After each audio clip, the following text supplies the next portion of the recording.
My name's Paul Hollywood.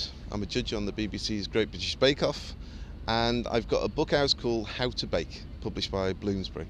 I think Britain has always loved to bake. I think what's changed now is we've given it a vehicle to show that.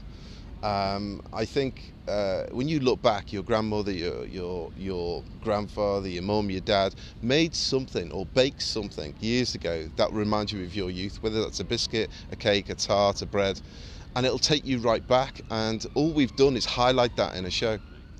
I learned to bake by my father and my mother. My mother actually used to make all the apple pies, ginger biscuits, so sweet things were made by her. And then the savoury things like the pies and breads were made by my dad, who's a professional baker. So from a very early age, I learned how to do both.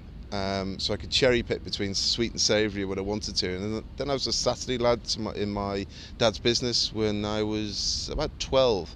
So I earned a few crumbs then, but actually I thoroughly enjoyed it. It's been in the family for a long time. In fact, my full great grandfather was head baker at the Adelphi in London. So my brother's a baker, my uncle's a baker, so it wasn't unnatural for me to join the industry.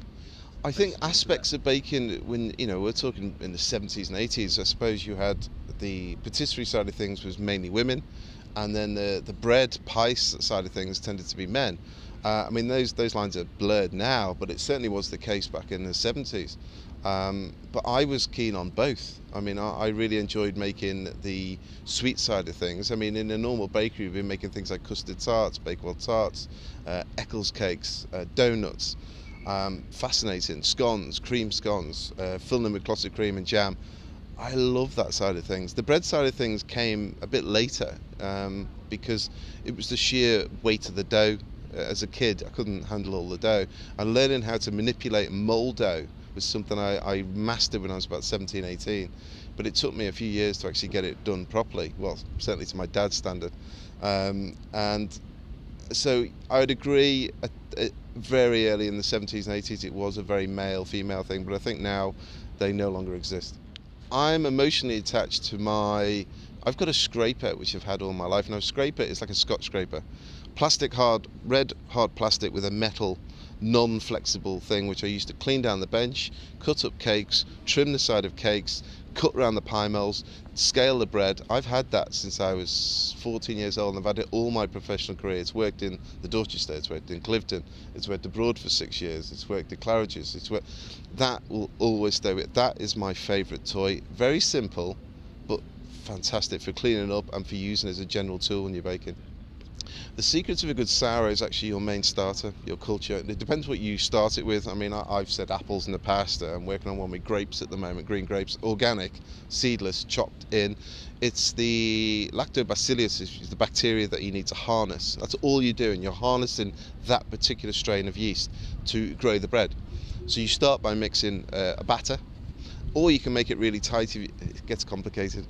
Or you make it really tight using rye to make it almost a very acid sour. That's used to raise rye bread predominantly, or an alkali sour which is used to raise white bread.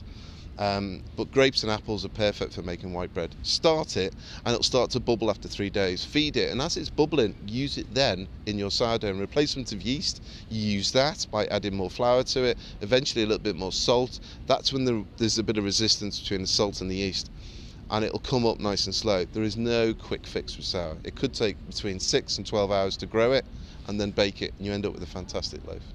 There's one favourite bake I have, and it's a chocolate and almond cake.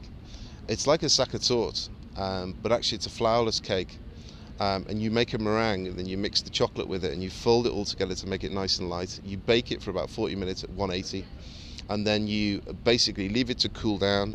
Turn it upside down so you have a nice flat surface, cover it in a chocolate ganache, equal amounts cream to Bourneville chocolate, and then white chocolate melted, spin that on the top, chop up a strawberry, lay that on the top, that's it. And that cake, cut that up and serve it with a little bit of single cream poured on the side.